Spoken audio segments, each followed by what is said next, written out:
Here goes. Monitor it up. Sorry for watching the trailer. That's some solid quality right there.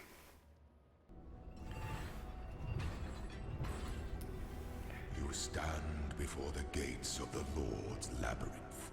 Within these walls, the Lady of Justice. I like the look of this statue. Looks like a very Lilith type Mind in one hand, your heart in the other. character. Should she find you wanting, As I first look at the little traps and all sorts of shit. should she find you worthy, you will be given the loyalty and love of an empire. That looks insane. Lord's labyrinth awaits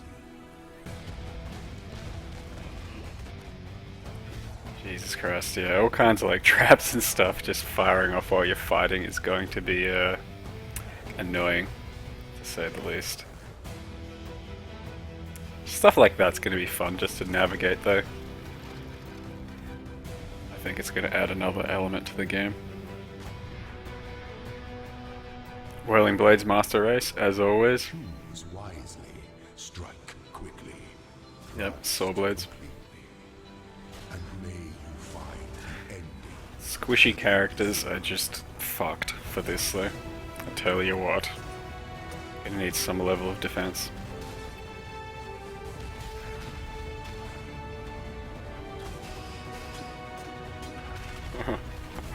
Yeah.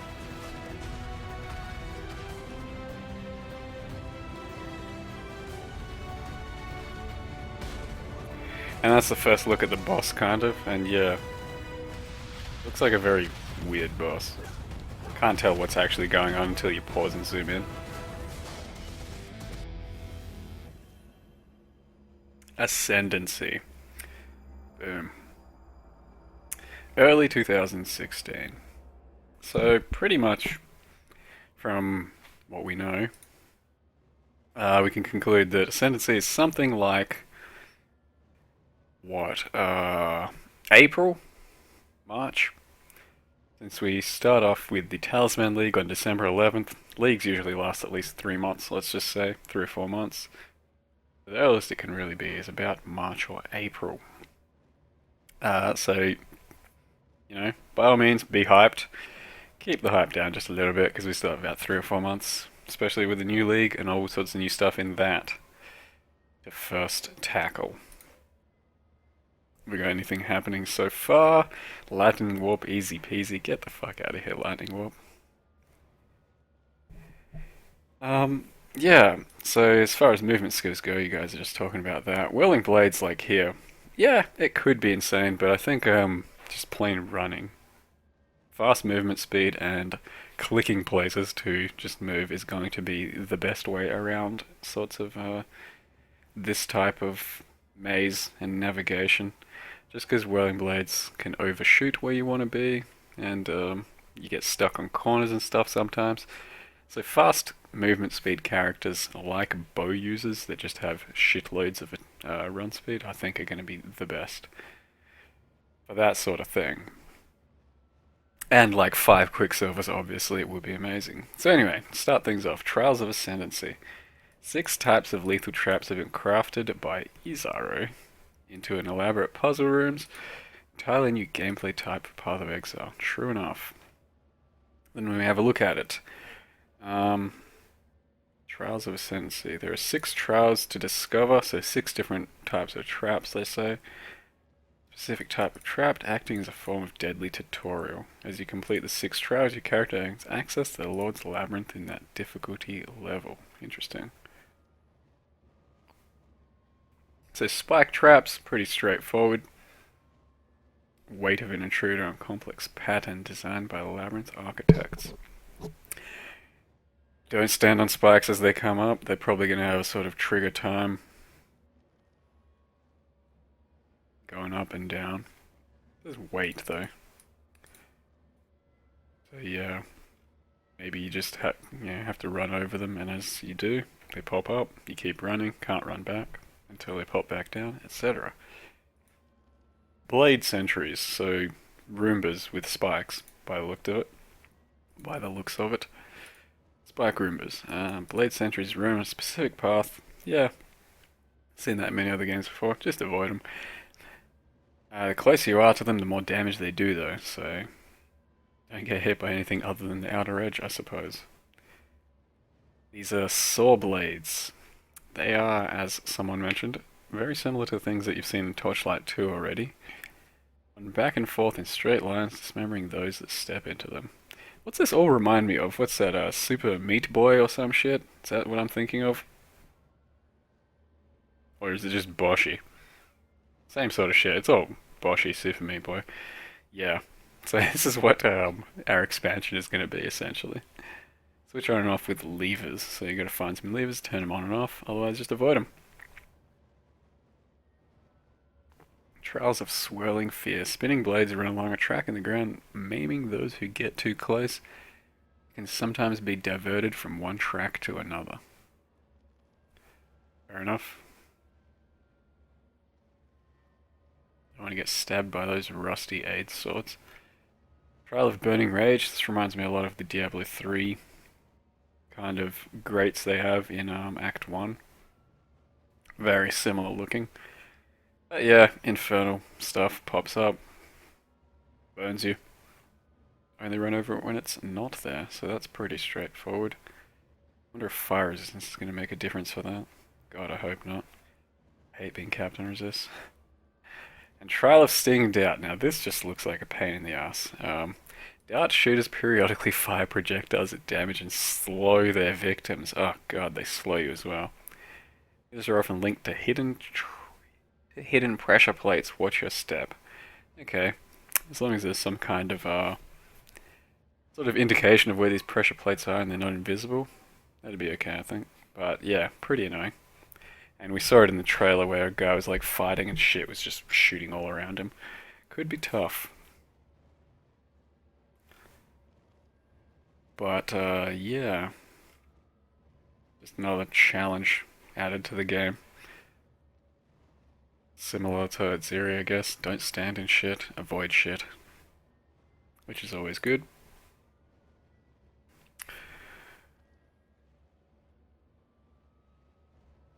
My GF thinks you look really good. Start climbing walls so I should be as handsome as you. No kidding. Mate, she's on the right track. Start climbing some fucking walls. It'll help you get ripped. It's really fun. And your GF will love you more.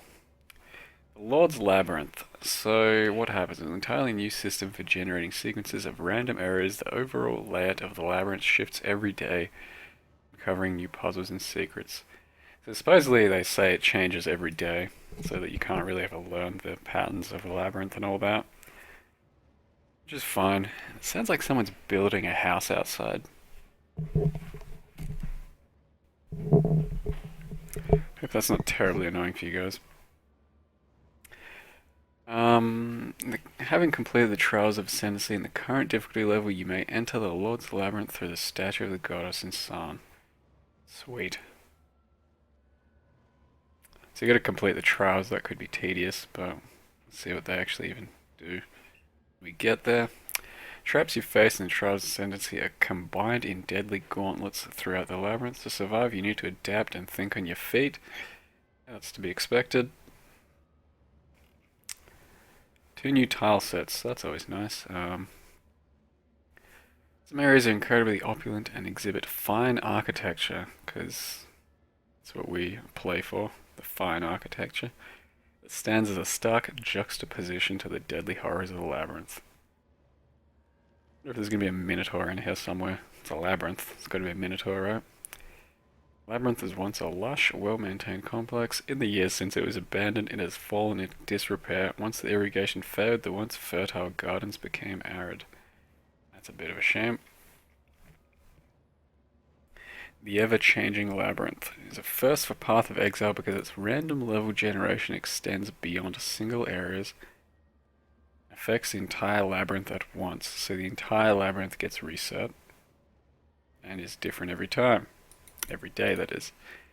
Every day the labyrinth has a completely new layout. When the labyrinth is generated, keys to locked doors are placed behind fiendish traps. Hidden passages are created that connect areas, and secret rooms are placed where you least expect them. I don't know what that means, where you least expect them. I mean, don't you expect it kind of everywhere? In the right places where secret... I don't know what that means, where you least expect them, man. There are daily leaderboards where players can compete to solve the labyrinth the quickest. Ah, the whole leaderboard thing. Not too sure about that. Like, does it mean it's going to be really hard and take you quite a while to do, or is it just like first person to get to it and take it down in a few minutes? Bam.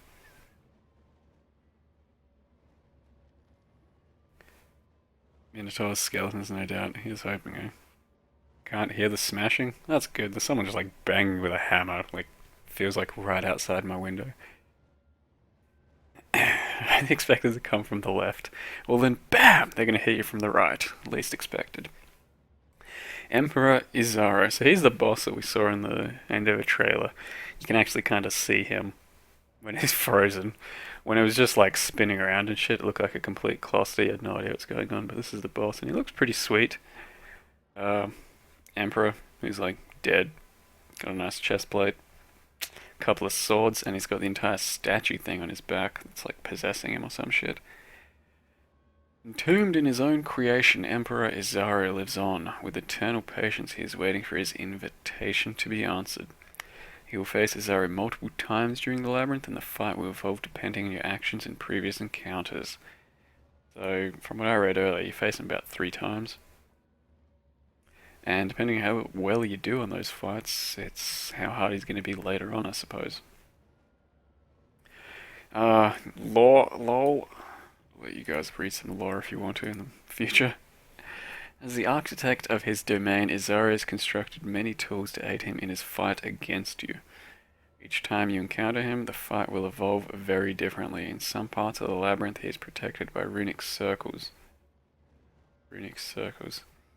Sounds like maybe you can't attack him sometimes until you actually do certain things like kill mobs around him, before him, pop some sort of sequence, that sort of thing. In others, he can call upon the power of ancient statues to receive benefits. And that's the ancient statues around, so there's probably going to be like an event sort of fight, and he'll, you get like 75% who goes summon, can use something from that statue over there, and it gives him a attack speed buff or whatever.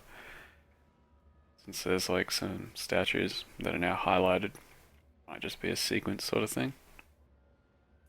Every decision matters. During the labyrinth, you will encounter Izaro 3 times. Every subsequent fight will be affected by your actions in the previous encounter. For example, if you fail to kill Izaro's lieutenants in one fight, they'll be back to aid him later in the labyrinth. Which sounds pretty rough for the weaker characters, so if you don't have, great DPS or something, you're gonna have to still deal with that shit later on, and in potentially a harder sense, and yeah, that could be rough. If you fail to kill his lieutenants, they will be back to aid him later. Or what else there could really be there? Don't get him to a certain percentage. Maybe he's still, gets some kind of buff. I don't know.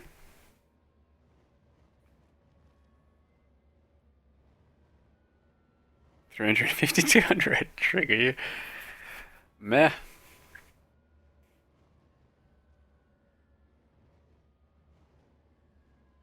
That's what you guys are talking about. I love it. Yeah, whatever, man. I don't know. I read it's like 352 old emails. The every recent one gets read and seen. So that's probably like 5 years ago. I mean, shit's like 10 years old. Ascendancy classes. This is where it begins to get interesting. 19 souls survived the trials of ascendancy. 19 men and women stood at the gates of the Lord's Labyrinth. 19 challengers whose exceptional martial and mystical talents still linger long after their death. There are 19 new Ascendancy classes, each with its own Ascendancy skill tree to master. So when I first read this, I was really confused and saw Ascendancy classes. I'm still kind of confused, but I think I get it more now. There's 19 Ascendancy classes, each with its own additional skill tree to master. Upon completing the Lord's Labyrinth for the first time, you can pick a class from one of the 3 available for your class. First time you complete the labyrinth on each difficulty, you receive 2 Ascendancy points for its skill tree. So, it sounds like a mini spec for your specific class. So here we have a ranger. You pick a ranger to start with, you end up finishing the labyrinth on normal, let's say, and you then pick your subclass, I guess, sub-spec even, and you get to pick one sub-spec, and then you get, what, 6 points for the entire tree by the end, supposedly? So let's just say, for example, we do have ranger. You got 3 to choose from. There's only one we can actually look at, unless we go into another site. I can't be bothered doing that. So you complete it for the first time, you go, yep, I'm gonna be Deadeye. What does that mean? With 6 points to choose from? It says you get 2 to start with, I suppose. So you could initially just have this, 10 proj, 10 crit, and then powerful precision. Projectiles have 100% additional chance to pierce targets at the start of their movement, losing this chance as the projectile travels further. Projectile critical strike chance increased by arrow pierce chance. Damn, that could be pretty huge. If you face tank things, pierce and crit.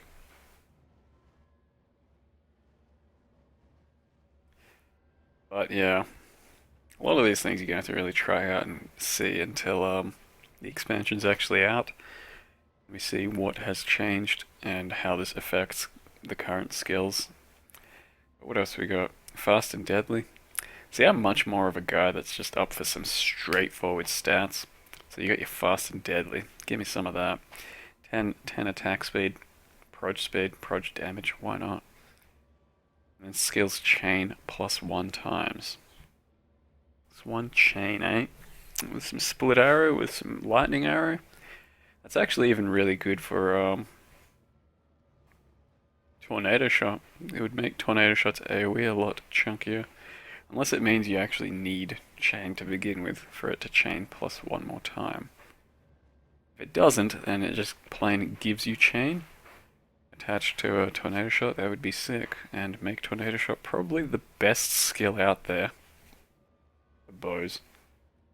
But I have no idea what that means, because I'm special. Sharp and Venomous, 10% chance to cause bleeding on hit with attacks. That's kind of... doesn't really mean anything. Never does. Bleed, meh.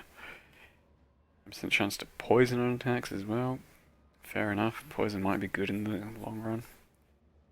Crit multi against bleeding enemies. Fair enough. And crit chance against poison enemies. Fair enough. So yeah.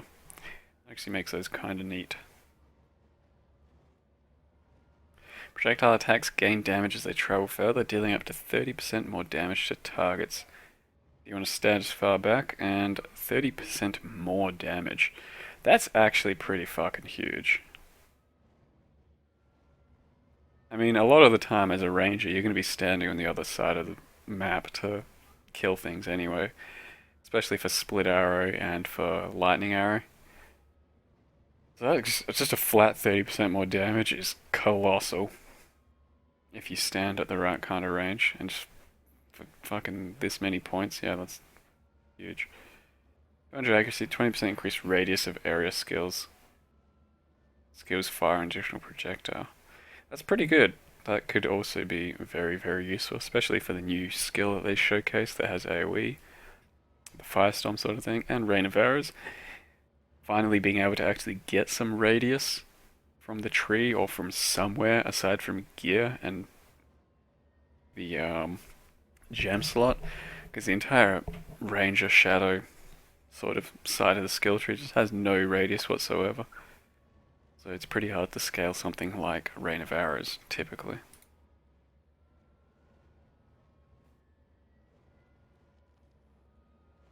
Valspark. Yeah, see, I'm not ever that creative to think of something like Valspark for those types of things. I'm thinking straight up Ranger attacking bow builds. Anyway, so that's the one ranger thing. Yeah, let's jump into some of the duelist shit, shall we? Gladiator, everyone's excited about, eh?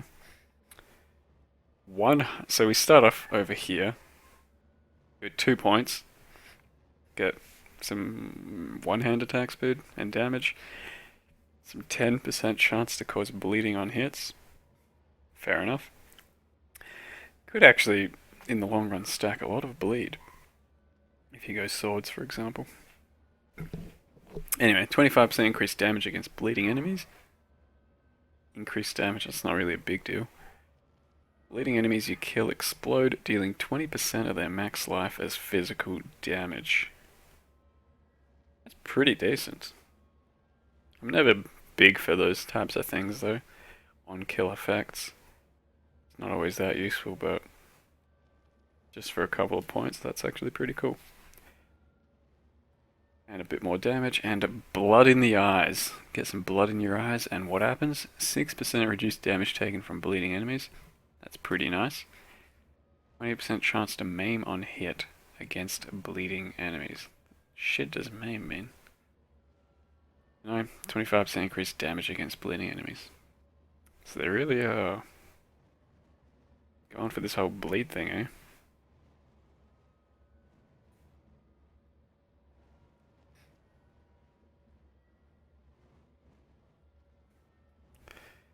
Then what do we got? More attack speed, more damage for one hand. Sweet. Outmatch and outlast. 25% chance to gain a frenzied charge on kill with main hand.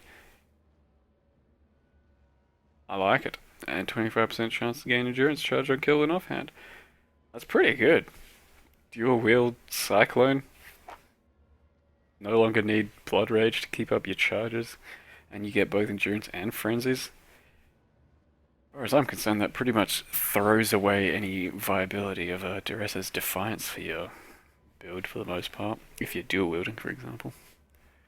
So that's nice. Then we go one hand, block, and attack speed. Nope. And then Pain Forged. Gain 8% increased block chance for 4 seconds when you take damage from a hit.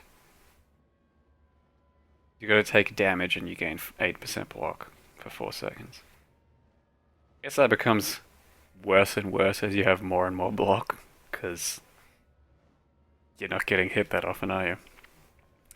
But 8% block's pretty chunky. Gain 35% increased damage if you've taken no damage from hits for 4 seconds. And then on the other end of the scale, yeah, you get some damage if you actually block a lot. Yeah, not bad for the block characters. One hand shit, and then a 100% of block chance applied to spells. That's pretty fucking OP.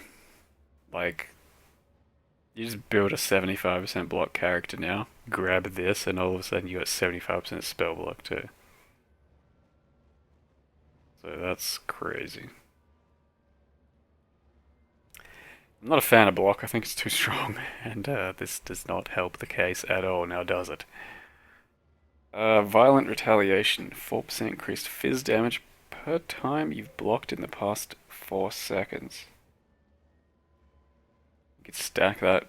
I wonder if there's a limit on that, or if you can have 10,000 sea witch spawns hitting you and then gain 1,000,000,000 damage. Charge up old, what was the guy's name in WoW? Kazakh? With your, Retribution, I think it was. Charge it up, have 1,000,000,000,000 damage on one hit, and then one shot a boss.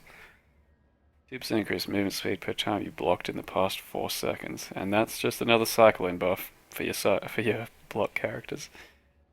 Yeah, that's pretty nuts though.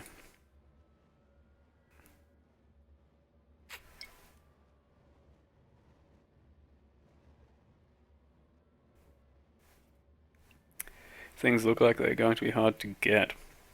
Well, that's the thing. They say you get 2 points every time you complete one in a difficulty.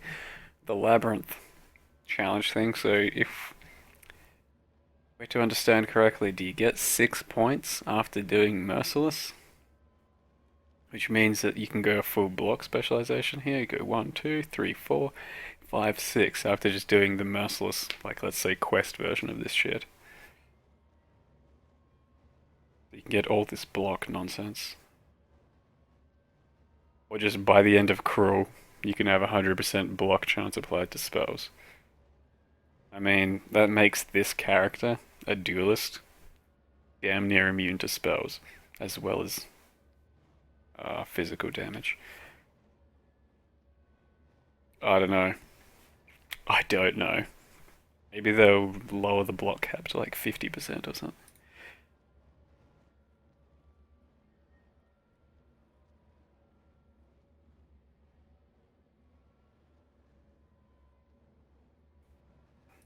Those 420 views. Anyway, champion. Champion of that which you love. He who fights for nothing dies for nothing.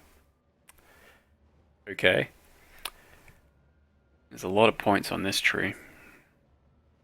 5% increased fortify effect, armor evasion, 10% increased fortify effect. And it's pretty nice, tanky stuff. 10% attack speed while you're fortifying, 8% movement speed. That's nice. More fortify, and then you have fortify. Enjoy your fortify, bros. You now have it. See, for me, for the lazy individual, the Mathals of this world, that's pretty much perfect. Pick a duelist, grab champion after normal, use your 4 points, get fortify for life, don't have to worry about anything. There's no percent chances for shit, just fortify, you're all of a sudden tankier. And on top of that, you get some movement speed, some attack speed. It's pretty goddamn good. And that probably is going to allow me to build squishier characters. Thanks, duelists, for some fortify.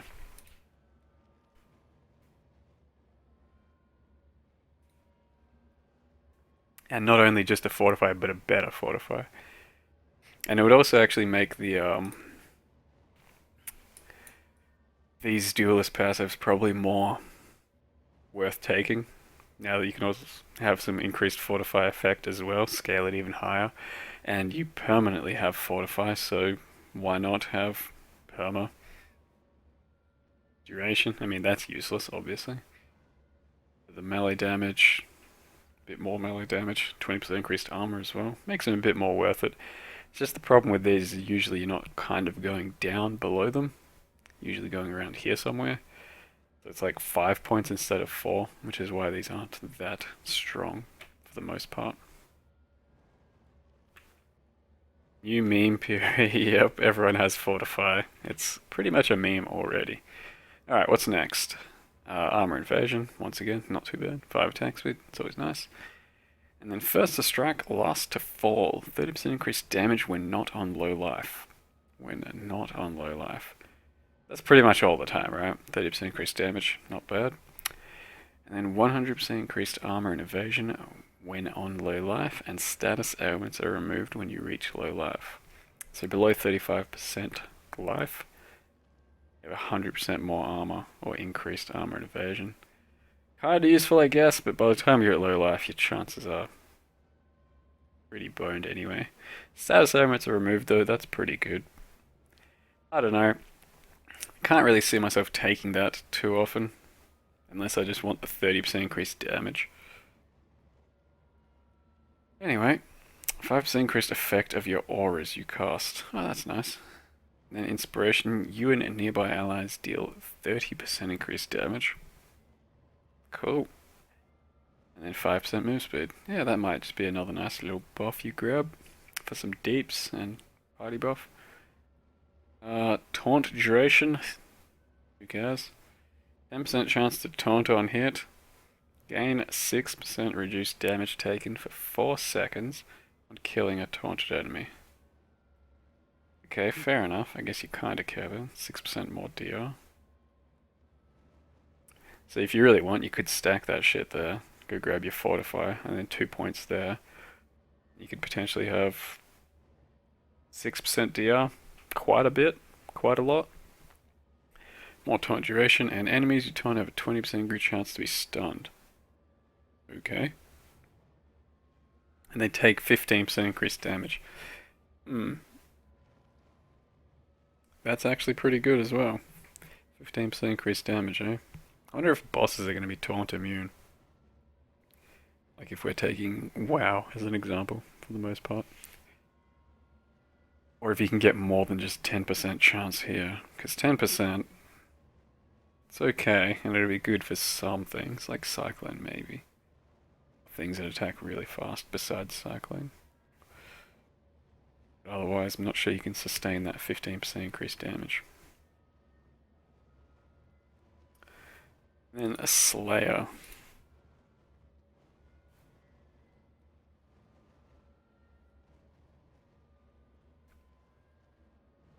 Taunt rotation hype. Yeah, I know, right? Bring back those vanilla WoW rating days. With your like 2 second taunt and 8 warriors all rotating. Not like you ever really play in a party anyway. Deep. No judge, no jury, just the executioner. Nice one. Yeah, nice beheading right there. Cut off his hand too. Jesus. Dealer's just going ham. Good damage? Good damage. Headsman. Hits deal 100% increased damage against enemies that are on low life. 100% against low life. Jesus. It's pretty huge. Because low life is 35% below, so what is that actually worth? Like, I can't math right now. Anyway, it's worth quite a lot of damage. 20% chance to gain onslaught for 3 seconds on kill. That's huge as well. Dude, that's going to be like perma onslaught for a Cyclone build. Or for just about any build. 20% chance is huge for 3 seconds on kill. So for 2 points, you can already grab onslaught for pretty much your entire map clears. That's nuts. Overwhelm. Always stun enemies that are on full life. So your first hit, always going to stun them. That's not bad. 100% increased stun duration against enemies that are on full life. And then you stun even harder there. Increased stun duration that are on low life. So, more stun again. 20% chance to double stun duration. Fair enough.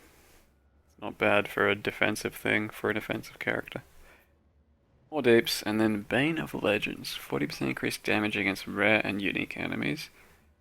Yeah, useful. 20% of overkill damage is leached as life. Huh. Did that like sustain you just massively? As a big DPS character?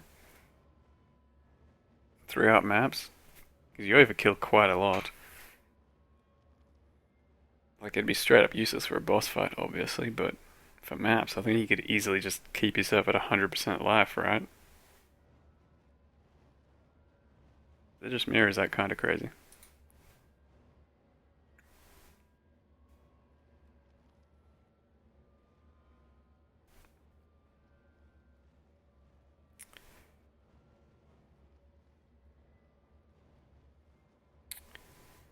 Two-handed damage, a life leech, 0.2% attack damage leeches life.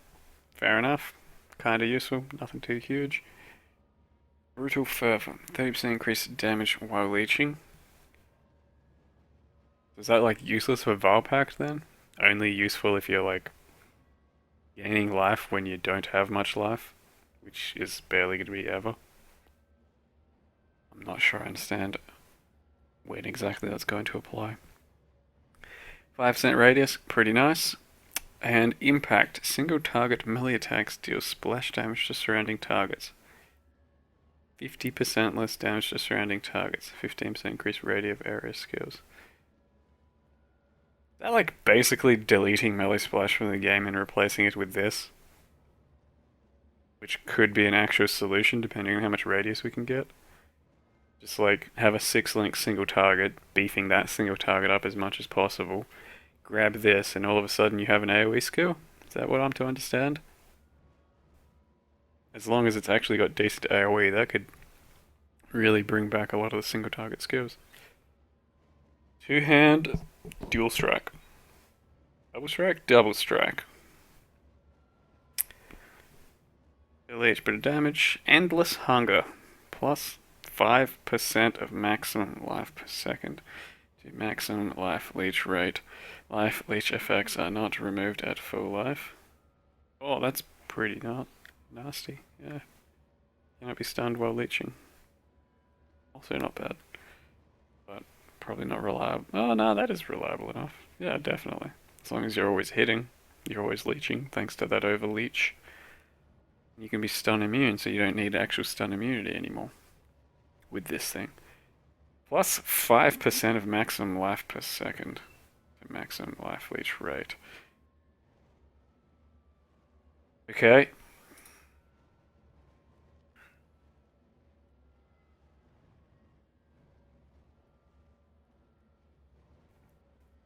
Flicker strike with impact. Yeah, that could be really strong.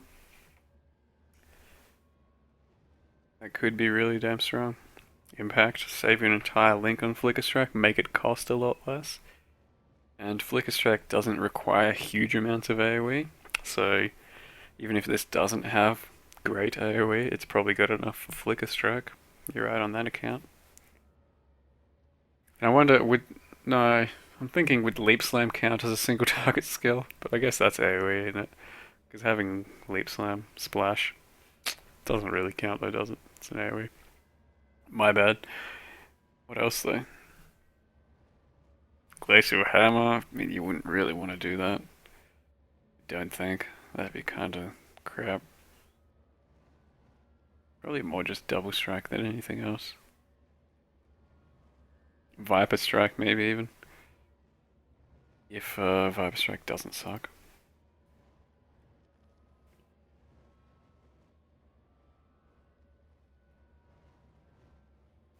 Check that for the rest of the subclasses. Ah, it's not a big deal, man. Or is it? Album. Someone put it up as image UR. Slayer, we did that. Gladiator. Champion. What the clusterfuck is happening on this one? Assassin, so that's Shadow? Shadow. Okay. Let's have a read, I suppose. Starting here, we go crit and power charge duration. That's pretty nice. Then over here, 10% chance to gain a power charge on non-critical strike. I mean, that's more or less useless for a crit build, I think. Just maybe some extra sustain for no good reason. 10% increase critical strike multiplier per power charge. Oh, that's huge. Let's just say you're almost always going to have 5 power charges as a crit build. That's 50% crit multi. That's nice. And then what? 0.5% base critical strike chance per power charge? That's also huge. You telling me that's going to add to the base of the weapon? As in 5 power charges, 2.5% to the base? That doesn't sound right, does it? Base critical strike chance per power charge. There's no way that's right. Someone tell me that's not right.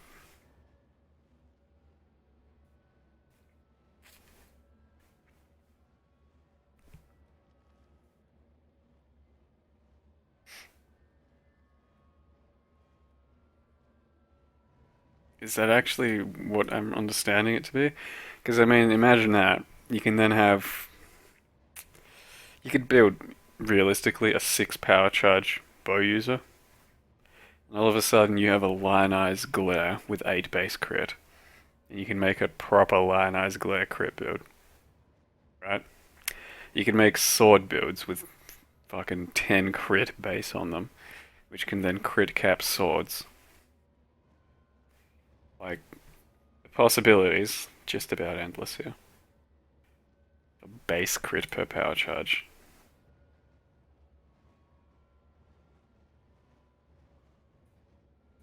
So I don't know. Like, you can turn any of the non-crit weapons into crit weapons, essentially, is what I'm saying. With this. Or just free up lots of passives for actual crit weapons. You know, you grab this, you're a wand user, all of a sudden your wand has 14 base crit. Something like that, yeah. You don't have to grab as much crit from your tree, from your gear, whatnot. That sounds pretty crazy. Same with bows. You guys shitting bricks? I hope you're shitting bricks. This is what I call assassin. Yeah. Alright, well, that's insane. What do we got then? Some poison skills. Crit and damage over time. Turns into toxic delivery. 30% increased damage over time. And 10% of physical as extra chaos damage. That's nice. For 2 points. 10% damage. Chaos. 10% reduced damage taken from damage over time. Whatever, doesn't really matter. More crit, whatever. Noxious Strike. 20% chance to cause a bleeding on hit with attacks. That's pretty large chance. And then 20% chance to maim and poison on bleed. What? You're just going to be maiming, bleeding, and poisoning all at the same time, basically all the time. Alright. What does maim even mean still? Whatever. We go some more crit and crit multi. Damn, that's a nice 1 point right there. And another nice 1 point there. Then we grab ambush. 50% increase crit strike multi against enemies that are in full life. Your first hit is going to be huge. Hello, discharge build. 100% increase critical strike against enemies that are in full life. Yeah, that screams discharge. Assassinate. Hits deal 30% increased damage against enemies that are on low life. Hits deal 30% increased damage against enemies that are on low life. Okay. Critical strikes have culling strength. That's just 10% boost. 100% more critical strike chance against enemies on low life. Yeah, I mean, I guess that's pretty useful as well. Huge boost against low life shit, but ambush basically just means you're going to run around one-shotting everything throughout maps. Even harder than you normally would have.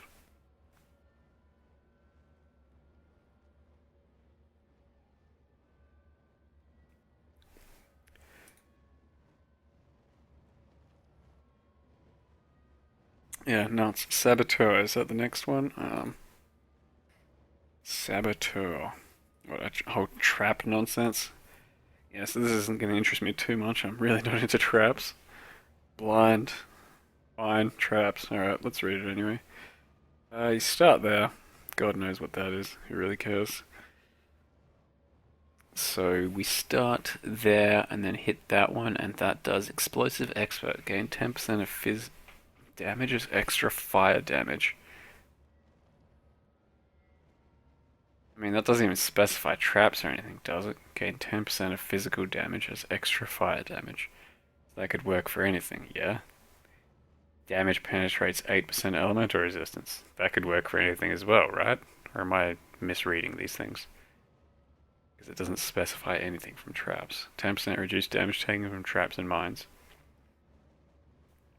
So if that's just like 8% Ellie pen for anything, yeah, crit Ellie Bodzor, here we go.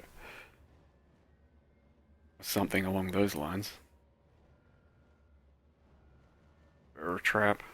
Lol. Next, we go this way and then hit Blinding Assault. Immune to blind. Kind of a luxury. Not really necessary for anything. 10% chance to create a smoke cloud when hit. Could be nice and defensive. And 10% chance to blind enemies on hit. Okay. That could be pretty strong actually. 10%, not super reliable, but enough to make a difference, I think. Then we hit Born in the Shadows. 30% increased damage against blinded enemies. Cool. 6% reduced damage taken from blind enemies. Also pretty cool. And 50% increased blind duration. Alright. That might be useful as an entire sort of area to go. Then we hit the trap nonsense. Bomb Specialist set up to 1 additional trap. That's good. And 1 additional remote mine. Who gives a fuck? Mines. But 1 additional trap, that's pretty damn useful. You can gain 4% increased area effect from each mine. And 8% increased damage for each trap. Okay. I mean, if that means that if they don't remove the current +1 from the tree, you can get 5 traps. That might actually make me want to play traps, because for me it's always been like the limited number that puts me off of it. You know, you throw your 3 or 4 and you run out and you have to wait for more. Kind of feels bad. 5 would be maybe just enough to actually play it. Then we go over here and hit Chain Reaction. 20% increase cooldown recovery for traps. Okay. 10% increase trap skill area effect. Okay. When your traps trigger, your nearby traps also trigger. That's also pretty nuts. Yeah, not bad. Good for traps. Demolition Specialist. Gain 20% increase in mine placement speed for 4 seconds on detonation. Lol, mines. Gain 20% increase mine damage. Lol, mines. 30% chance when placing mines to place an additional mine. Alright. Don't know if that's going to change enough to actually make me touch mines, but hey. It's there.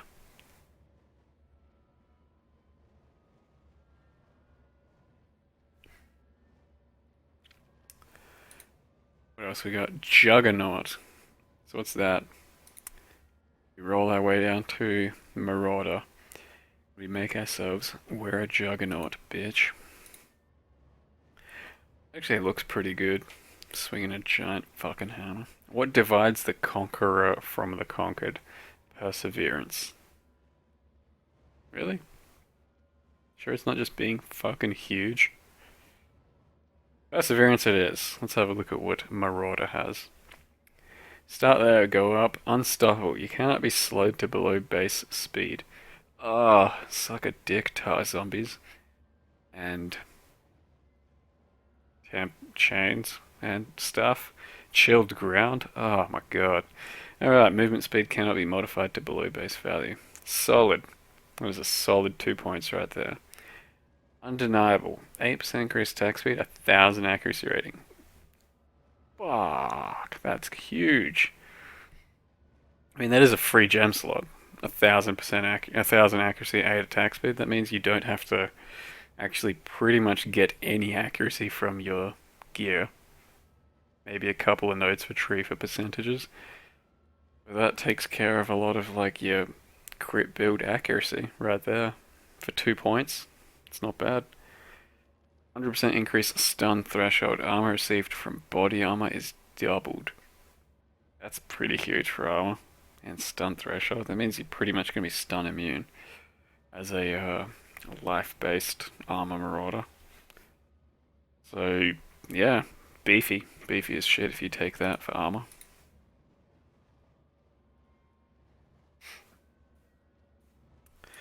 Also got unflinching, so that's down here. There's got this one tree has a lot to choose from, so that's a bit weird.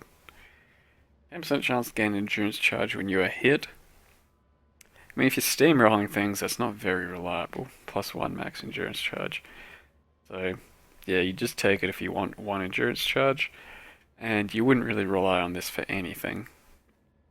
Because if you're just straight up murdering things, you're never going to get hit 10 times reliably enough to keep up that chain of duration. So 1 max endurance charge though means you can probably get like 9 or 10 at most now if you really wanted. And then along that same vein you keep going down here and it says 4% increased damage per endurance charge. That's pretty nice. 5% reduced elemental damage taken while at max endurance charges. Yeah, fair enough. 5% reduced early damage taken. Not bad. You're pretty much always going to be at max endurance charges if you build for them. Unless you're Mortal Coil. Then we go boom, unyielding. 20% increased damage while you have Fortify. Yeah, nothing too huge. 0.2% of max life regenerated per second while you have Fortify. That's nothing too huge either. When you look at some of the actually huge things, like fucking 1000 accuracy, this is a passive right here. We're talking like 1.2% regen. That's only when you have Fortify. And unless you can have Perma Fortify, like the Duelist, which you can't, that's just a passive. So that's kind of a weak 2 points there, if you compare it to like 2 points here, doubling your body armor. 1000 accuracy. Giving the middle finger to chilled ground and tar zombies. Like, these are 2 points, my friends.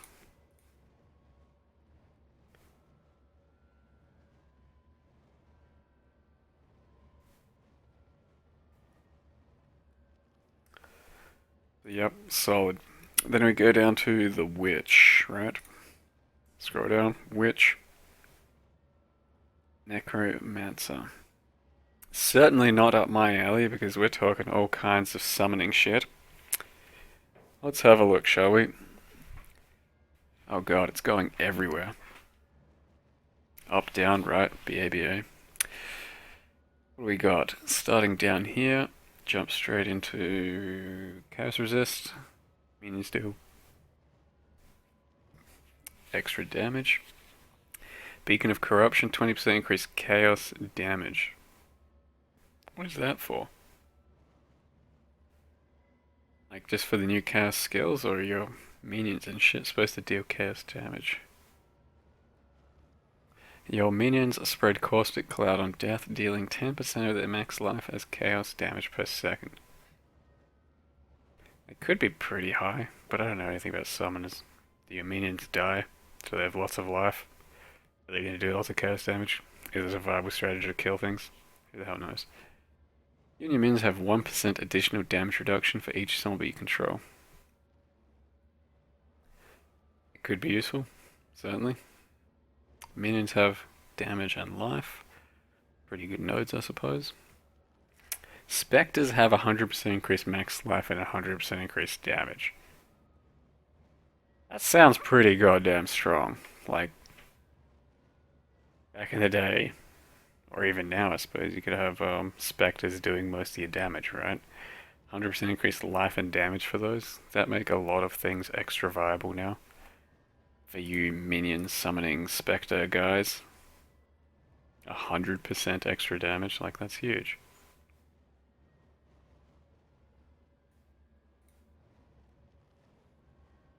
And 100% max life, like combo with this thing.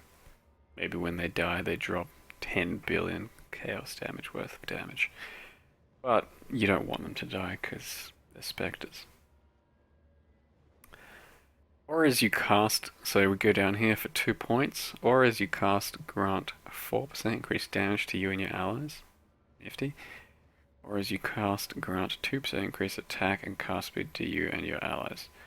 That's kind of underwhelming for 2 points. 4% damage. Or is that saying per aura? Every aura is going to be an extra 4%. And 2%. In that case, yeah, I guess that's good for 2 points. If you have enough auras and actually use them. Next up, we have 4%. Oh, so these are 4% increased cast speed and minion damage. That's an SRS sort of shit right there, isn't it? Then we hit you and your minions gain 30% increased damage for 4 seconds when you consume or destroy a corpse. Okay, sounds useful for the old summoners. Skill effect duration, apparently you guys need that as well. And 20% skill effect duration, more of that. Your offering skills also affect you. Righto. That means things to me. Deadeye. I already looked at that, didn't I? Stacks per aura. There we go. So Deadeye, yep, we had to look at that. Now we need to look at Raider. She has got one hell of a lesbian haircut. But that's not for me to judge. Start down here, and that's quite a lot of points. You can only grab, yeah, to the end, and then halfway for each. Start with this way. Rapid Assault, 20% increased attack damage, and 20% chance to gain Onslaught for 3 seconds on kill. So that's pretty nuts once again, similar to the Duelist one I think it was. Basically perma Onslaught while clearing maps. 20% is not bad at all. 3 seconds means that sometimes it'll drop off, but that's pretty much Onslaught, so that's huge for 2 points.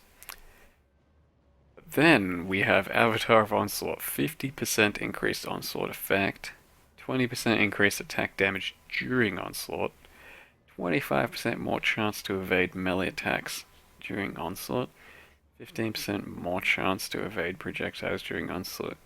That's a pretty huge line of 4 passives. For, just your general map clear. I mean, yeah, it's not going to do too much during the hard stuff, the boss fights, but Makes you very, very much more durable and speedy, I suppose, throughout the entire map. 50% increased onslaught effect. I mean, that's a lot more run speed as well. Gotta bear in mind that's huge. Go balls deep in that raider. Calm down, mate. So then we go this way. Quartz Infusion, 2 points, 6% chance to dodge attacks. Bit more dodge scaling, that's always good. 20% chance to gain phasing for 3 seconds on kill. Phasing. I mean, won't that just break you out straight away if you kill something again? Because that's what phase really is. Can't tell. 20% increased movement speed while phasing. I mean, yeah, between packs that's going to be huge. You kill something, you automatically go into phase, and then you get 20% more movement speed between the next pack as well. Immune to elemental status elements while phasing. 10% chance to dodge spells while phasing. I don't know. All this is kind of a take it or leave it, so I'd be far more interested in spending 4 points here to start with. But let's have a look at what this is. 10% increased attack speed, that's great. And chance to gain frenzy on kill, 10% chance.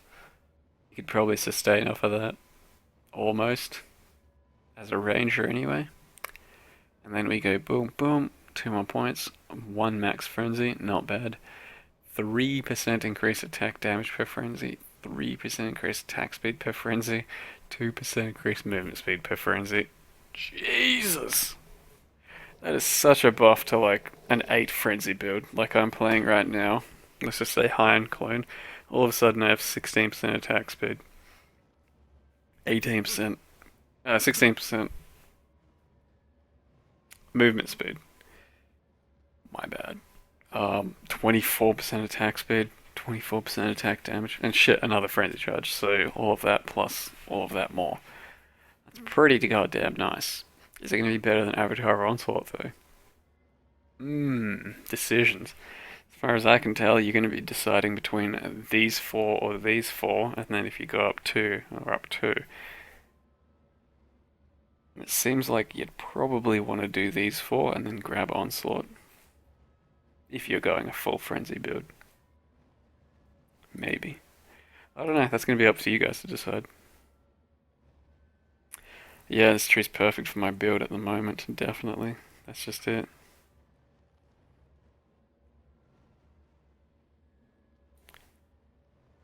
And then Inquisitor, that's, what have we got?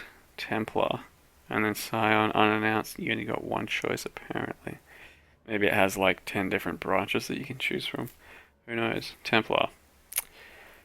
Inquisitor as fuck. Let's have a look. Damn, he's got a lot of points as well. A lot of purple shit. Alright, so for 2 points we go out this way. Gain 20% increased spell damage for 4 seconds when you cast a spell. 4 seconds? I mean, yeah, that's pretty much always going to be up. Gain 40% increased attack damage for 4 seconds when you cast a spell. Gain 20% cast speed for 4 seconds when you cast a spell, as well as 10% increased attack speed. So, for spell casting in general, that's actually goddamn strong. 4 seconds worth of 20 spell power and 20 cast speed. 20 cast speed is a lot for 4 seconds, considering you're going to just keep it going. But it says when you attack, so that's just bullshit. Like, what are you actually going to attack with? Nothing. Leap Slam? And then cast some ball lightnings? Yeah, that's not happening. Huh. Unless that counts. No, it doesn't count. An attack is an attack, not a spell. So you're not really going to be using that cast speed too much, are you? I don't know. What can you guys think of for that? Whirling Blades. Would Whirling Blades count as an attack? Cast on Crit Cyclone. Who cares about attacks, cast speed for Cast on Crit Cyclone? Spectral Throw, but that doesn't, cast speed doesn't do anything for that, guys. We're talking about how do you take advantage of 20% cast speed when you attack. And I think Sharp is right. Whirling Blades, if that counts as an attack. if you whirl and then gain 20% cast speed, that just solidifies Whirling Blades and Dagger as like primary spellcaster shit.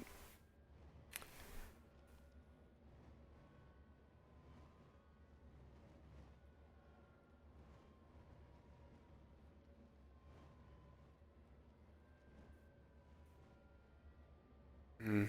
I mean, yeah, look, you're gonna gain the 10 attack speed and all that, but that's the only way to really warrant these 2 points, I think, is for 20% cast speed, because the others kind of whatever. Alright, so another 2 points, let's just say. Augur of Penitence. Nearby enemies deal 5% less elemental damage. They take 10% increased elemental damage. That's pretty solid for 2 points. Not a bad use. Pretty plain, but good. Up we go. 20% chance to create Consecrated Ground on kill, lasting 3 seconds. And then another 20% chance when hit, lasting 3 seconds. It's a Consecrated Ground. Like, I'm never really too sure how useful that is. I guess it can be really good if you build around it. Gonna need more info on that shit. 30% increased damage while on Consecrated Ground. Fair enough. 50% reduced mana cost while on Consecrated Ground. Yeah, that's nuts. Immune to elemental status ailments while on Consecrated Ground. I don't like being locked down to a Consecrated Ground though either. I don't know. That's something I'll probably never get, personally. Those top 4. For me, it's just too situational. So down, Righteous Providence, 100% increase critical strike chance against enemies that are F by no elemental status ailments. That's another one of those first hit things, really. And then 30% increase crit multi against enemies that are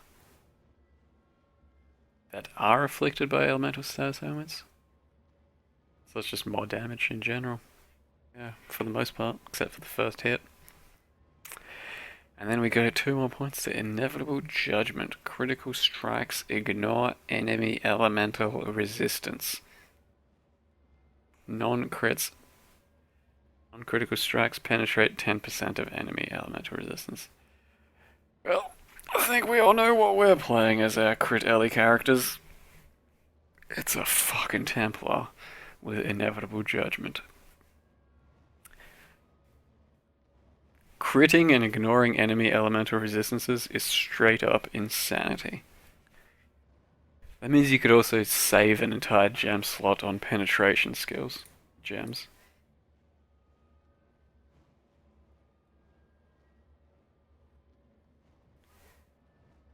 We're done. We are done. That's it. Grab a Templar, go 1, 2, 3, 4, win the game. Enjoy yourselves. Like, yeah. Bloody, there it is. Cast on crit, discharge, Templar. There's your bread and butter. Beat the game. That's such a huge damage boost. Especially for discharge, like, because, you know, you're not going to scale your crit too much. For spells in general, much past like 50-60%, but discharge can realistically hit the 50-60, maybe even 70% in a cast on crit setup if you really try for that. Which means more often than not, you're going to be ignoring elemental resistances of the enemies. And when you're talking about areas like Uber-Utsiri, where everything is super elemental resistant, that's just like the biggest damage buff imaginable. It's night and day.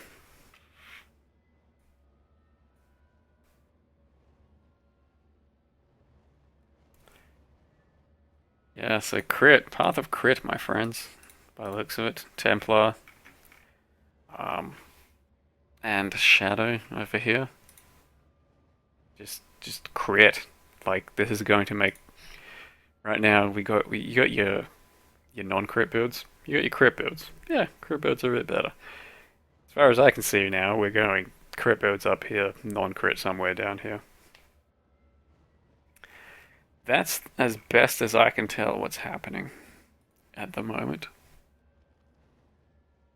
I mean, this will help my build a bit, but there's no way that this sort of stuff can compete with that. It just can't. And even just imagine the fact that you just save yourself one link on penetration. Like it just says penetrates 30% of resistances. Save a link on penetration, every spellcaster now has a 7 link that's crit. Nope. Instead it's saving yourself a link and ignoring all elemental resistances. I think that's nuts. Ellie Windripper Templar flash before your eyes. There it is. There it is. That could work too.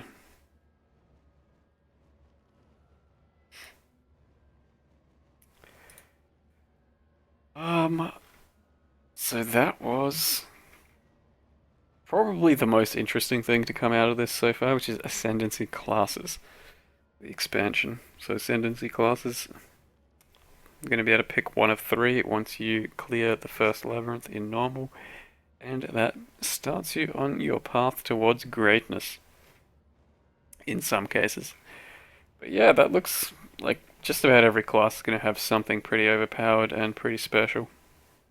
Maybe things get nerfed in that case. So we move on to enchantments. These enchantments trigger specific skills and effects to occur on certain conditions. Each time the labyrinth is completed, you may add one of these enchantments to an item. Each time a labyrinth is completed. It really begs the question, how long are these things going to take us? And how hard are they going to be? Each time you complete the Lord's Labyrinth, you may imbue one piece of your equipment with a random enchantment. This process overwrites your previous enchantments. You get one enchantment, kinda like a corruption. If we look at this here, just up where the corrupted shit usually is, you get one of those, and you can override it with something else. Completing the labyrinth in higher difficulty levels allows you to enchant a wider range of item types. So to start with, you have normal difficulty. You can enchant gloves after you complete your labyrinth. Got some floating swords. Daggers, whatever. Gloves can be enchanted with effects that trigger during combat, ranging from calling down a meteor, which would be pretty cool, to throwing knives that bounce around between enemies. Also pretty cool. These effects have short cooldowns, so cast Word of Inferno. Or cast Word of War on Kill. You know, to me that sounds like they're gonna be really fucking weak. I'd love to be an Optimus, but to just give you like a free fireball or bouncing around blades, I'm guessing it's gonna do about as much as your Flame Golem or Ice Golem right now, which is close to nothing. I'd love to be proven wrong, and I hope it's huge, but pessimist within me says it probably won't do much.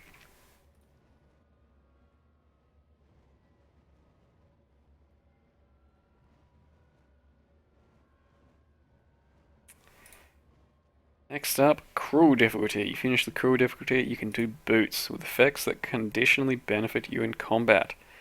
For example, increasing your chance to dodge for a time when you are critically struck. Higher versions of the glove enchantments also become available. So after normal you can only get certain glove enchantments. You finish Cruel and then Merciless and you can get better ones as well. Nifty. Gain 8% reduced mana costs for 4 seconds when hit.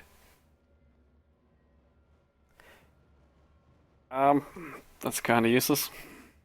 Adds 1 to 132 lightning damage if you haven't killed for 4 seconds. I mean, that's like pretty goddamn strong for a boss fight, right? Just imagine. Straight up boss fight, lasts, let's say 30 seconds. That's just a huge lightning boost for the entire fight, since you're not killing anything throughout it. Potentially. There's not too many boss fights out there. It's just a one-on-one where you don't kill anything though. That's a pretty huge damage. I mean, that's Wakes of Destruction right there. But yeah, it's only 2 items. It could be a lot more cool stuff. That one there, I see some potential.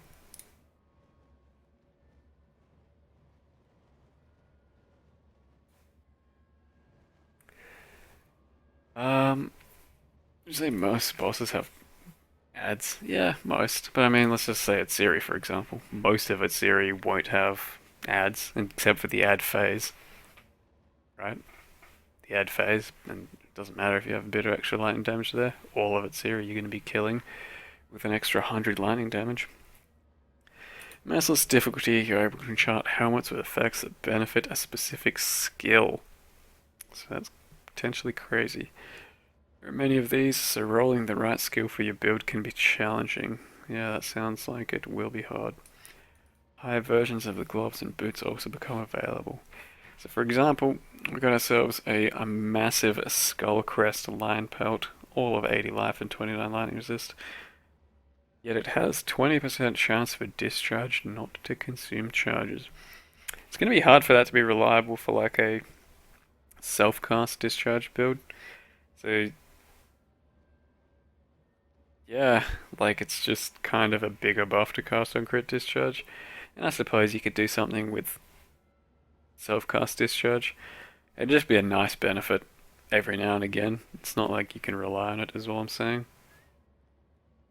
It'd just be good every 5th cast. But yeah, that's pretty chunky. Be interesting to see what else you can get. If that one's anything to judge by, yeah, it's going to be pretty crucial to get some of these helm enchants for your builds.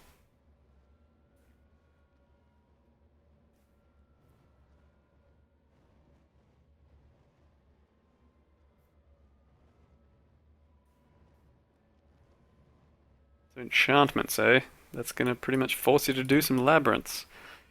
You can't really sit out of labyrinths and say, nah, labyrinths not for me. You need those enchantments, because that's going to be too detrimental to not have on your character, I think. Then it says new skills. Ascendancy introduced a set of devastating devastating, they say. Devastating. You know, magma orb level of shit. Or hopefully we're talking more like the 1.0 ball lightning that they released that they didn't actually release that was insane and then got changed. Maybe that. And support gems to customize your character with details about new skills coming soon. So hopefully there's more than just what's coming out with the new league. So we got new items featuring dozens of unique items and divination cards. Yay, more divination cards. Designed by Path of Exile's community, Ascendancy adds tantalizing power for players to discover. Wild Strike. Oh god, give me another Wild Strike, please. So starting off with this mace, which actually looks really cool. These things, I think. Looks pretty goddamn cool. But we have a Singularity. That's a very cool name for a item. Platinum Scepter. Adds 30 to 62 lightning damage to spells, 14% cast speed. Isn't too bad in its own right. 6% reduced mana cost of skills. Nearby enemies have 33% reduced movement speed, which is basically a temp chains. That's really good. Depends what nearby means, how close that is. And 71% increased damage against nearby enemies. Yeah, so like that's a really sort of depends what nearby means, but that's a pretty strong just base item. For Incinerate even, for most things. Most spells, non-crit spells. But yeah, no, not bad at all. Depends on what nearby means though. Then we got Obliteration. I do like the word obliteration. Demon's Horn. Quality on that one's pretty huge because added 26 to 92 fizz. So it's a pretty damn strong fizz wand. It's just really slow. 10 crit, huge damage, really slow. Gain 14% of physical damage as extra chaos damage, which is really nice. It's like a Ming's Heart on your stick. Enemies killed explode, dealing 15% of their life as chaos, which is also just a nice little benefit. I don't think this thing's gonna, you know, change the game or anything, but it's a good baseline is wand for sure, especially if you're okay with attacking that slow.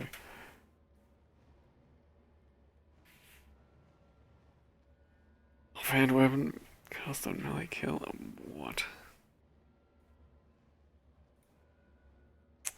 And then we got this bow, Iron Commander, at level 32, some sort of crappy fizz damage, some pretty chunky attack speed, totem life, totem placement speed, can summon 1 additional siege ballista per 200 dexterity. Jesus. That's interesting actually, and adds 1 to 3 physical damage to attacks per 25 dexterity. It's also kind of interesting. See, the thing about that one is, going all the way up here kind of doesn't make sense then for this thing. Is you get 1 additional totem by going all the way over here, but as a ranger or some shit, just staying in this area, you'd probably easily make 200 dex instead of doing all of this, going all that way. Which would then give you, an extra siege ballista. And it's not an early hit thing, it says can summon 1 additional siege ballista totem, not just a totem. So not early hit totem, it's siege ballista. Oh, pew. Yeah, I'm afraid your early hit totem dreams are dead.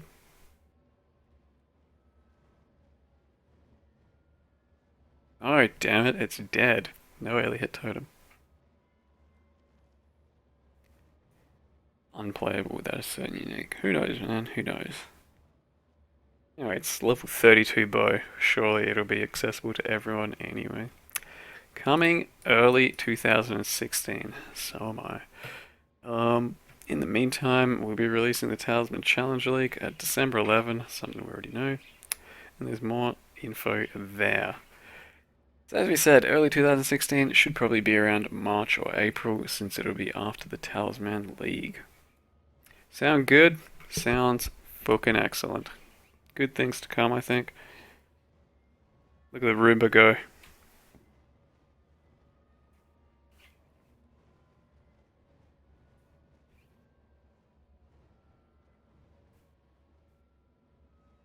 Whoa. Roomba! They always have really cool slow-mo, up-close graphics for PoE, but it doesn't quite look like that in game, does it? My mana is gone. Look at that. If you could slow it down to like 10% of what's happening right now, 0.1 speed, maybe I could see how cool that is.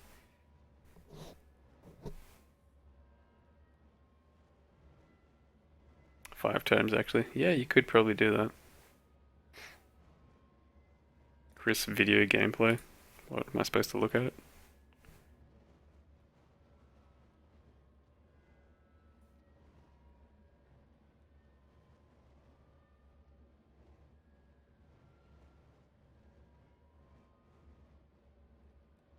Showing the Juggernaut. So we have an Ascendancy class to announce through GameSpot specifically, and that's the Juggernaut, which is a specialization of the Marauder. And so do you want to bring up the passive tree for the Juggernaut? So this is the class here. Now the Juggernaut, as the designers back home call it, is what happens when you combine the unstoppable force with the immovable object. This is a combat class that wants to get in combat, stay in combat, and be very hard to kill. And so he's got a bunch of interesting passives here. An example is Unstoppable. Now this stops you from being slowed down, and that's really, really relevant because there's so much stuff in Path of Exile now which tries to weaken you by making you slower, because of course if you're slower, you're more prone to being attacked by monsters. You know, there's tower on the ground, there's freezing, there's chilling, there's traps, there's all this kind of stuff. So Jonathan's also allocated Undeniable. Now that's a massive increase to attack speed and accuracy. Massive Once you're increase. in combat, you're just a killing machine with this. And there's a bunch of other interesting skills that we can also discuss here. This particular specialization with 4 points includes both of those. So do you want to try some combat with the Juggernaut? Now, compared to the other Marauder classes, the specialization here is for players who really want to be tanky. It's one built around defenses, which will be especially appealing to hardcore users because they want to do everything they can to make sure that they, have a little bit more of an edge against the game in terms of not dying. And so this is a class where the environment is not going to slow you down. You know that you're going to be able to get into combat and pack a punch, regenerate your way through it, and as long as you're in combat, you're probably going to be okay. It's certainly not a particularly tactical class. You want to just be on the front lines and fighting. So the area that Jonathan's playing in here is one where there's a bunch of cold monsters. Now the reason that we've picked this area is to show the fact that if Jonathan gets chilled or frozen while he's fighting them, it doesn't matter, he doesn't slow down. For any other class, if you become frozen, you're like a block of ice, you can't move and you're completely vulnerable for several seconds. Yeah, fair enough. Relying on RNG to actually get frozen. Yeah. It has. It also gives you a bunch of life regeneration. Now it's likely that the Juggernaut is triggering Fortify really often because it stays amount, increasing your resistances and so on when you get them. And that means you can kind of go all in. I mean, that's pretty straightforward after that. Just wanted to see what it actually looks like. Otherwise, it's just gameplay, Not much to see there.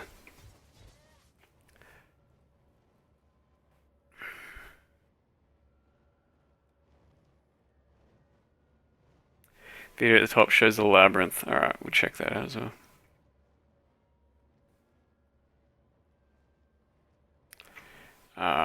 This one, eh?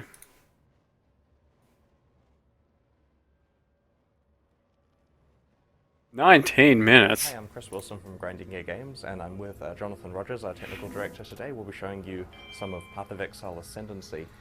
So this is the expansion we've been working on since the release of The Awakening earlier this year. The Awakening came out in July, and we're expecting to release Ascendancy in early 2016. Ain't nobody got time for 19 minutes. Some about the expansion. The basic idea is that a few hundred years ago in Rayclast, an emperor called Izaro decided that he wanted to try a non-standard way of finding a system with client-server synchronization for us to run stuff like this, where your position matters exactly. But now that we have that sorted out with the release of The Awakening earlier this year, we're able to do these complicated traps. And so each of the 6 trials has a puzzle that you have to solve, switching levers, flicking switches, and dodging the traps.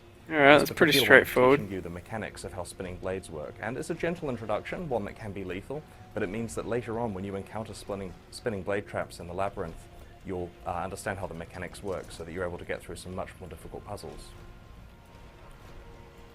So upon completing a given one of these trials, you find this plaque.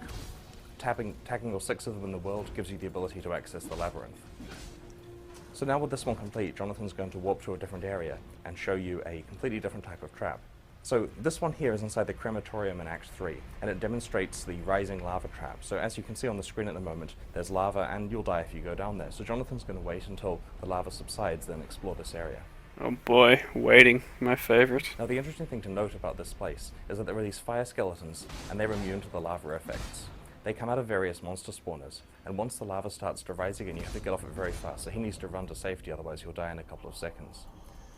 Now the puzzle behind this one, relatively simple because it's an introductory trial, is to find a way of stopping all of the skeletons from spawning and timing it with the lava. And we've placed them just far enough away so that by the time you deal with a spawner, you have only a few seconds to get back to safety before the inevitable incineration occurs. You can whirling blaze your way through it like all in half a second. You only do it once. By the time the player's completed all 6 of them, they understand the broad mechanics of how things are going to work in the labyrinth.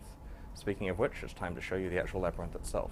It's entering the airlock of the labyrinth, named after that because it's a place where once you enter, you can't leave. It's kind of like a localized hardcore mode, basically. You get one shot at the labyrinth before you're ejected from it. Nice. So this area here used to be very fertile hundreds of years ago when it was grown, but now most of the irrigation has failed and it's covered in kind of dry, ruined plants.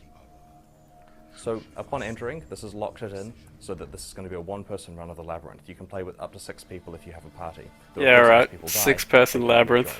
So that doesn't sound like a clusterfuck. Of level generation for Path of Exile. Now, this is already a game with a lot of random level generation. In the labyrinth, the overall meta layout changes every day. So each day, players encounter a completely different order of levels with different connections between them. So for example, there might be a secret passageway leading from level 1 to level 4, or maybe there's a different type of trap present that particular day in various different areas. And we've done a lot of interesting stuff with connecting up the areas, requiring keys and hidden switches and that kind of stuff, so that the playthrough of the labyrinth varies a lot from day to day. This also means that throughout the day, players are able to discuss what the day's layout is like and find better ways to solve it. Now today, for example, there's these 2 golden doors that lead to different areas, and both of them say that they need a golden key to open. So Jonathan's task now is to find where the golden key is, which is hopefully in a nearby side area, so that he can choose which of those forks to take. Now initially, he's not going to know which fork is better. You have to play through the labyrinth twice to find out. So we're expecting players, while trying to get the best speedrun of the day, to come up with, kind of a group analysis of the best way through the labyrinth. But of course, players who discover secrets can keep those secrets to themselves if they want to, so that they can try to get a faster run than other people. And we'll be tracking these various runs on leaderboards, so we can basically see who's doing best on the labyrinth that day. So this area here actually has a rising lava device that's non-functional, partly because a lot of the labyrinth is in ruins. There are lots of broken traps all over the place. It's difficult to know which ones work and which ones don't, but it can be very deadly when they do work. So this sub-area of the labyrinth is very much like the prison, and it contains a variety of different traps. Here's the rising lava one again. This one's fully functional, I assure you. Jonathan... Oh, it's not fully functional? Yeah. Well, I'm absolutely sure there is fully functional lava somewhere in here. I assure you, he says.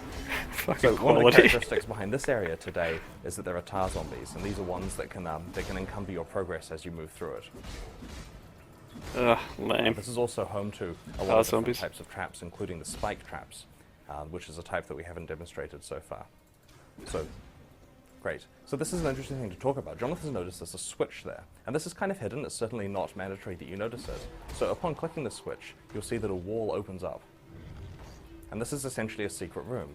Inside here, there's a difficult fight, and there's also an object that's labeled as a mysterious dark shrine. Now, Path of Exile players will know exactly what this means, but for the uninitiated, it's something which is going to cause a powerful random effect. Subtly different from the way we did dark shrines elsewhere. This one adds effect from a certain pool, and this particular one says feel the corruption in your veins. And now, when Jonathan loads up the map to see what mods now affect the area, you can see that monsters now poison him when they hit, but in return, the labyrinth now drops more items with higher rarity. So by Yeah, encountering that's these so different cool. shrines, usually hidden behind secrets, you can increase the difficulty of the labyrinth and also increase its rewards. So Jonathan's running across the spikes here. They trigger behind him, and there are lots of different criteria for how spikes work. Some of them are on patterns, some of them wait until you get near them before they trigger. That's a close caller. Right, so at the end of this particular trap gauntlet, there's a chest that has a golden key inside it, which enables the first of today's puzzles to be solved. So this allows him to select from the 2 doors in the previous area. Oh man. Now the labyrinth is generally The made up of tedious is 3 real. broad sections. Each one has several of these puzzles, trap have to gauntlets, seriously various run back side as areas, well? secret rooms, and so Oh, on, before God. you get to fight a boss at the end of it. And the 3 areas select from many different tile sets. Now, while this tile set Oh, here is a God. variation of one that's used in the game at the moment, there are some tile sets that are completely new, internally known as the Elegant House and the Dry Garden and so on. They're ones that you'll get to see in the travels here. Now, it sometimes pays to make a map of the labyrinth. That was a side area. It's important to know where you're going because there is a lot of complexity. Otherwise, it wouldn't be a labyrinth, I guess. So the entity that you see on the right there is a blade sentry, a flying variation. There are 2 types of these that you'll find in the labyrinth. They generally follow fixed paths. This particular one can fly over chasms, and it's a very bad idea to get close to those. So armed with a golden key, Jonathan's able to go and pick which of the 2 doors he'd like to go to. Alright. What's he gonna pick then? Left or right? And So which will it be? does it The make a right-hand one difference? with the monsters behind it? Alright. So these are going to lead to different areas, and of course because the layout changes every day, I have no idea what is behind each of these 2 areas. You'll notice some broken spike traps there, bent out of shape.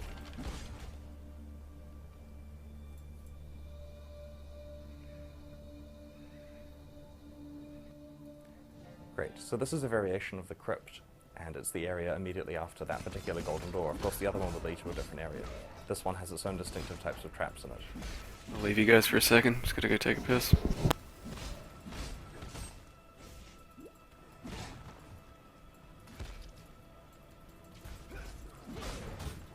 Right, so the next mechanic we like to talk about, rather than doing a full labyrinth playthrough, is to demonstrate how the boss fights work. Now, you get to fight Emperor Azaro himself.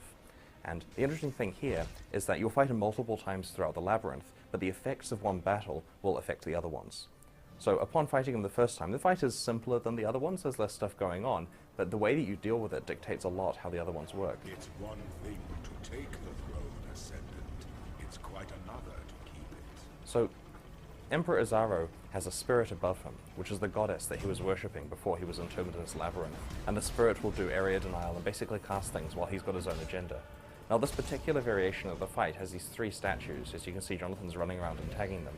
Now these 3 statues each embody different elements. So for example, there's a lightning one up there that he's tagging, there's a fire one up here and a cold one down there. And as the statue is active, Azaro gains additional power, able to hurt you with those elements. So tagging the statues disables them, and that's important to make the fight manageable, otherwise it's pretty deadly. So once you've tagged them, you want to run in and do some damage. And unfortunately, of course, the other statues will activate while you're doing so, so you have to carefully balance where he is in regard to them. The whole time he's summoning skeletons, and the goddess is trying to deny areas of the ground by throwing projectiles down. Now the mechanic here, there are many different things where the statues are just one of the many mechanics in the boss fight, but this is the one that was randomly picked today. At the end of the fight, whatever statues are still active are going to carry on to the next one permanently. So it's very important to stay on top of the statues. Oh shit, I'm missing the boss fight. Down to critical health here while there are statues still alive. Then he'll have to face those in the next fight, plus whatever mechanics there are. Fucking Now, spoilers, because there are 3 Chris. phases to this, you only have to get Azaro up to a certain amount of damage before he'll retreat. Approximately 1/3 of his life. So here Azaro's leaving, and it's worth noting he's taking some of the statues with him. Yep, there are bugs, it's not finished yet. The elevator works perfectly on our testing version at home, I promise. So he's taken a statue with him out of the 3, and that's going to be present in the next fight. Now, so upon finishing that section, there's now another large portion of the labyrinth available. We won't spoil too much of that, but it's full of traps and gauntlets as well. Upon encountering Azaro the second time, in area B5, which is not something the players need to worry about, you'll notice Classic that he has B5. one of these statues permanently active. So that means he's getting lightning damage, and there's just nothing you can do about it because Jonathan wasn't on top of dealing with that statue on the previous time. React, Jonathan. So the mechanic here is that there are various areas on the ground that he activates, and you want to stand within them in order to be able to damage him. This is a completely different way for the fight to operate compared to before. Standing in fire. Gasp. Mind In addition, blown. the fight is harder. Azaro gains more abilities. Now we have quite an interesting set of different mechanics that can spawn on the Azaro fight. Like the rest of the labyrinth, is meant to be random each day, and we're trying very hard to keep that set full of different things so that players are always encountering new variations. Does that mean you have to And the drag goal here is him that, into the today's circle? labyrinth run, Or you see just have to stand in the you haven't circle? necessarily seen the previous day, and so there's several weeks of dramatically different labyrinth experiences for you to have. Now, as we'll discuss once If the, it's just boss you fight standing is to the complete, circle, that there's means, some pretty awesome rewards that you get, Ranged master tier from again. completing the labyrinth, and these rewards encourage you to not only play through the labyrinth on each difficulty on your character to get valuable bonuses, but also to replay the labyrinth as much as you can, because they allow you to change your items in an interesting way. And this is one of the systems that's set up so that experienced players will look at it and say, you know what, I'm going to play a bunch of the labyrinth.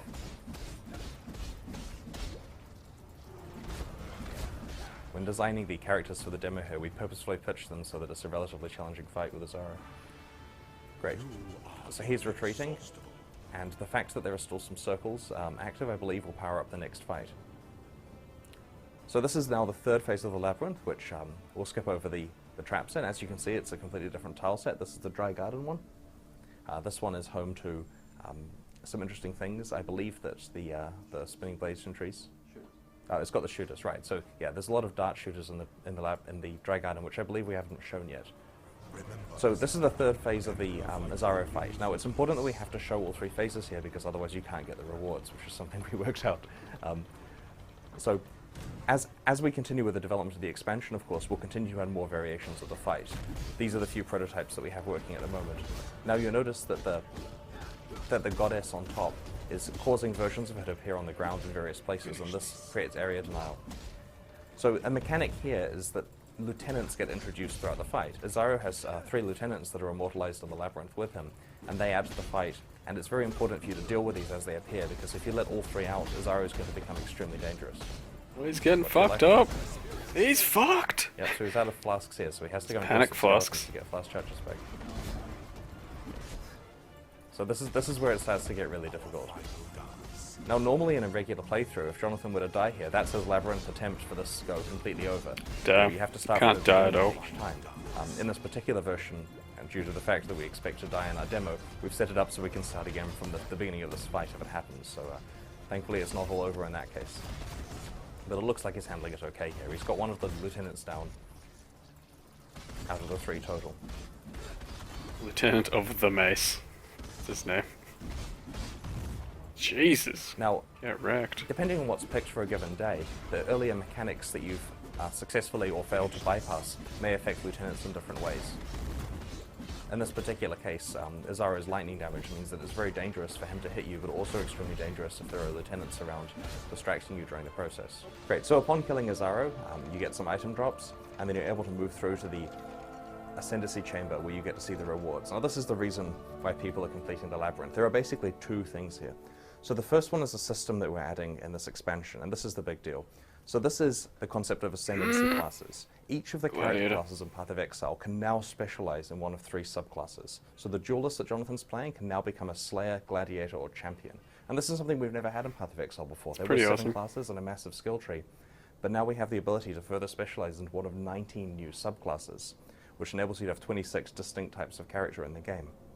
And so these basically take your given class in 3 different archetypal directions.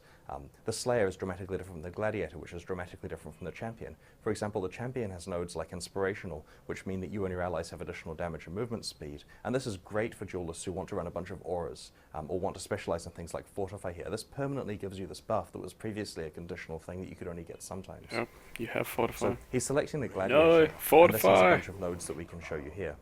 An example fucking is needs it, Gratuitous man. Violence. And this one here increases your chance of causing bleeding on enemies, which is something that's normally tricky to do, and then causes them to explode if they die while they're bleeding. So you can kind of chain a bunch of enemies dying together.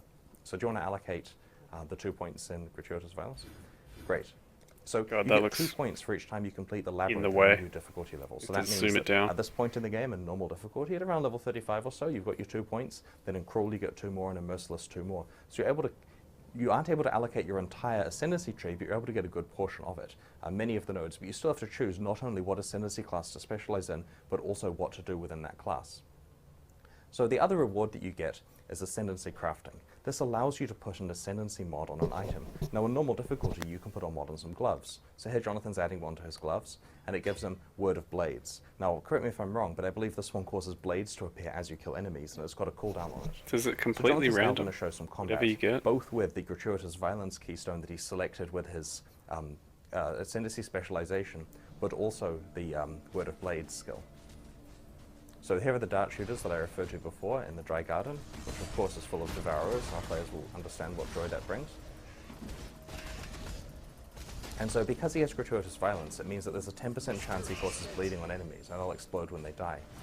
Now this is relevant with a skill like Cyclone that he's using, because Cyclone hits really, really frequently. And that means that the chance of causing bleeding happens quite a lot. And if there are a group of enemies close together, you're able to chain the explosions if you get enough enemies bleeding. Jesus. Watch your health. Yep. So the dart shooters not only do quite a lot of damage, but they also slow you down, further increasing Yeah, your those vulnerability darts to traps. do And insane that means there's some damage. interesting hybrid trap gauntlets in the labyrinth that combine dart shooters with other things so that you're slow when you really don't want to be because there's something horrible going on involving lava or spikes or blade sentries.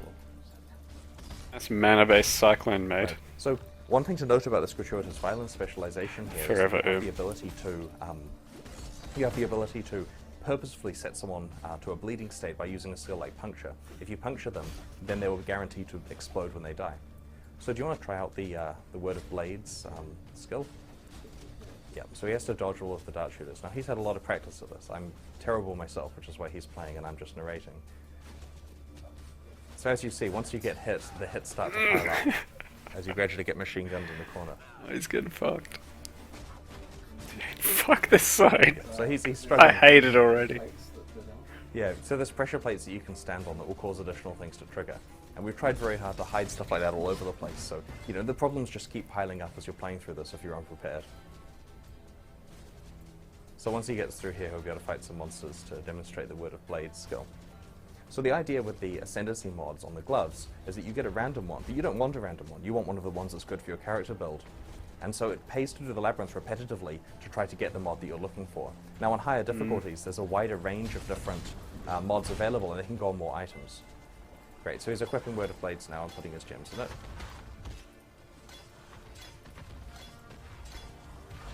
Great. So now this means that the green blades will fly between the enemies, Oh, that's dope. making it a ton easier to kill groups of monsters. Now there's a small cooldown on this, so it only triggers sometimes, Oh, small but it basically cooldown. adds a pile more damage and makes the fights a lot easier. So there's going to be no reason why people don't want one of these Ascendancy mods on their gloves. And the That's ones pretty with higher nuts. difficulties, they're not quite as visual as these ones, but they certainly have some very impactful effects that players will enjoy, increasing the damage and various other properties of specific skills. Dude, those blades are doing more damage than his actual character. Whew. Do you see that? Those like actual little blades that are shooting out were straight up killing those rares and stuff, as opposed to his character, which is just like struggling. And how those things actually scale.